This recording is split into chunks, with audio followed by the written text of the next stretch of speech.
ইয়েমেনের সশস্ত্র বাহিনী লোহিত সাগরে আমেরিকান যুদ্ধজাহাজ ইউএসএস হ্যারি এস ট্রুম্যানকে লক্ষ্য করে ক্ষেপণাস্ত্র ও ড্রোন হামলা চালিয়েছে।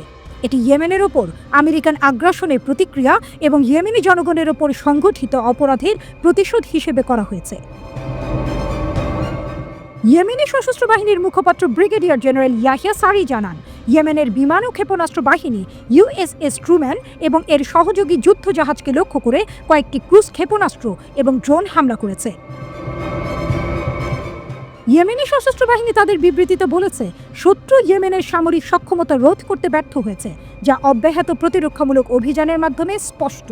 তারা আরও যোগ করেছে যে তারা তাদের জাতির প্রতিরক্ষায় স্থল ও নৌ অভিযানে অবিচল থাকবে। আমরা আমাদের মহান ইয়েমেনি জনগণকে সম্মান জানাই, যারা আমেরিকান আগ্রাসনকে প্রত্যাখ্যান করেছে। যোদ্ধারা প্রতিরোধের দৃঢ় সংকল্প পুনর্ব্যক্ত করেছে, বলেছে ওয়াইএএফ। ইয়েমেনের রাজধানী সানাতে মার্কিন বিমানগুলি রাতে হামলা চালিয়েছে। তারা সানার উত্তর পশ্চিমে হামদান জেলার আল মুয়াম্মানের দক্ষিণে আল হাওয়ারি এলাকায় 4টি অভিযান চালিয়েছে। এছাড়া সানার কাছাকাছি বানি হুসাইশ এবং হামদান জেলা এবং ফাজ আত্তান এবং নুকুম পর্বতমালায় টানা 10টি বিমান হামলা চালানো হয়। মার্কিন যুদ্ধ বিমান কামারান দ্বীপেও হামলা চালিয়েছে। ইয়েমেনের স্বাস্থ্য মন্ত্রণালয় জানিয়েছে, সানার দক্ষিণে আল সাবিন জেলার আল নাহদাইন এলাকায় মার্কিন বিমান হামলায় 3 জন বেসামরিক নাগরিক নিহত হয়েছে। এর আগে ইসরায়েলকে লক্ষ্য করে ইয়েমেন থেকে হুথি বিদ্রোহী গোষ্ঠী একটি ব্যালিস্টিক ক্ষেপণাস্ত্র ছুড়েছে, যা মাঝপথে সৌদি আরবে এসে পড়ে। এই ঘটনা সম্পর্কে ইসরায়েলি সংবাদ মাধ্যম টাইমস অফ ইসরায়েল তথ্য প্রকাশ করেছে। এতে বলা হয়েছে, ক্ষেপণাস্ত্রটি ইসরায়েলের দিকে ছোড়া হয়েছিল, তবে মাঝপথে তা সৌদি আরবে পড়ে। রিপোর্টে ঠিক কোথায় এটি পড়েছে তা পরিষ্কার করা হয়নি।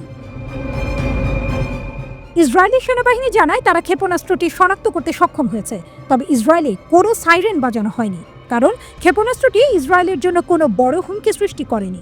এদিকে সৌদি আরব বা হুথি গোষ্ঠী এ বিষয়ে এখন পর্যন্ত কোনো মন্তব্য করেনি। গত বছর 7 অক্টোবর গাজায় ইসরায়েলি সামরিক আগ্রাসন শুরুর পর থেকে হুথি গোষ্ঠী লোহিত সাগর এবং তার আশেপাশের সমুদ্র এলাকায় ইসরায়েল ও তার মিত্র দেশগুলোর জাহাজ লক্ষ্য করে হামলা চালিয়ে আসছিল। পাশাপাশি তারা ইসরায়েলে বিভিন্ন ধরনের হামলাও চালিয়েছে। তবে চলতি বছরের 19 জানুয়ারি গাজায় যুদ্ধবিরতি কার্যকর হওয়ার পর থেকে হুথি গোষ্ঠী লোহিত সাগরে হামলা বন্ধ করে দিয়েছিল। কিন্তু গত মাসে ফিলিস্তিনের গাজায় মানবিক সহায়তার প্রবেশে বাধা দেয়া এবং নতুন করে ইসরায়েলি আগ্রাসন শুরুর জবাবে হুথি গোষ্ঠী আবারও ইসরায়েলে হামলা শুরু করে। 18 মার্চ গাজা উপত্যকায় হামাসের বিরুদ্ধে ইসরায়েলি বাহিনীর নতুন আক্রমণ শুরুর পর থেকে হুথি গোষ্ঠীরা ইসরায়েলের দিকে 18টিরও বেশি ব্যালিস্টিক ক্ষেপণাস্ত্র এবং 2টি ড্রোন নিক্ষেপ করেছে।